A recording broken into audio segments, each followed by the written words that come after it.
वा, एकदम मस्त चविष्ट झालंय। हो ना, गरम गरम छान वाटतं ना। एकदम छान। नमस्कार, रेसिपीज बाय जयू मध्ये आपलं स्वागत आहे। आज आपण करणार आहोत दुधी भोपळ्याचं सूप। त्यासाठी मी इथे साधारण 400 ग्रॅम दुधी स्वच्छ धुवून सोलून असे जाडसर तुकडे करून घेतलेत।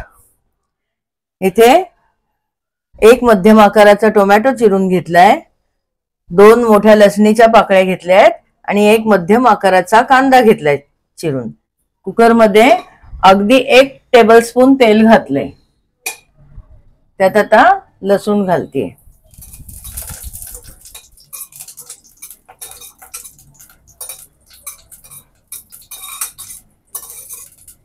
तुम्हाला हवं असेल तर तुम्ही थोडा लसूण ठेचून घातला तरी चालेल।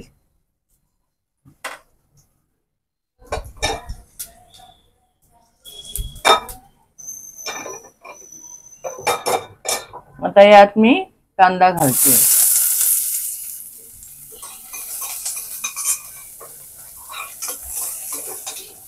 यातच टोमॅटो घालते।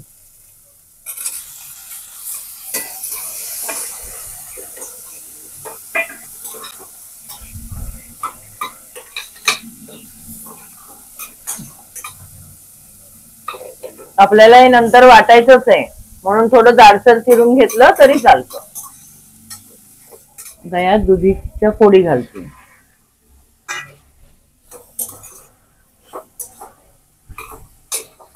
हे 1-2 मिनिटं परतून घ्यायचं। आता आपण यात जरुरीप्रमाणे पाणी घालूया। मी इथे साधारण वाटीभर किंवा आपल्या मेजरमेंटच्या कपानुसार कपभर पाणी घालते। आधीच फार पाणी घालू नये, कारण आपल्याला नंतर हे वाटायचंच आहे।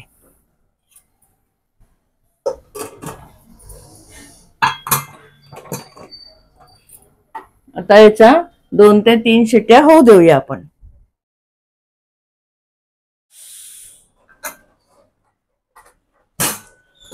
हे बघा, 3 शिट्ट्या झाल्यावर मी गॅस बंद केला होता आणि आपला दुधी छान शिजलाय।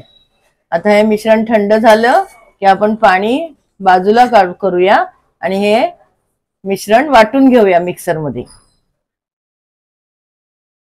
हे आता वाटून झालंय। आता सूप गाळायच्या गाळणीने आपण गाळून घेऊया। मी मिश्रण आधी पाणी थोडं बाजूला केलं होतं आणि मग वाटून झाल्यावर पुन्हा बाजूला ठेवलेलं पाणी घालून पुन्हा वाटलंय।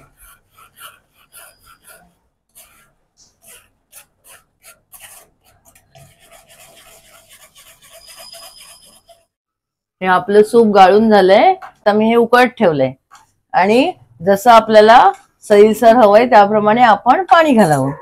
हे मला थोडं घट्ट वाटतंय, म्हणून मी यात थोडं पाणी घालते।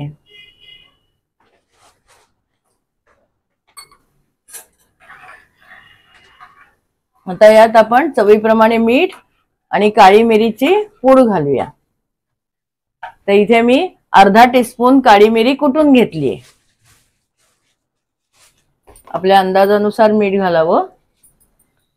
मी सध्या इथे 1 टीस्पून मीठ घातलंय आणि थोडी पाव टीस्पून काळ्या मिरीची पूड घालते। जर आपल्याला चव बघून असं वाटलं की मिरी हवी अजून, तर आपण अजून घालू शकतो। इथे मी अर्धा टीस्पून काळी मिरी कुटून घेतली। आपलं सूप छान उकळलंय। आता मी गॅस बंद करते आणि हे असं छान गरम गरम आपण सर्व करूया। आपलं दुधीचं पौष्टिक सूप तयार आहे। मला चव दाखव।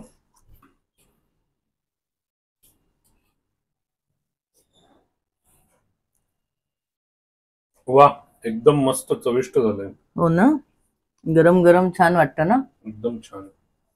नक्की करून बघा, अभिप्राय कळवा आणि चॅनल सबस्क्राईब करायला विसरू नका।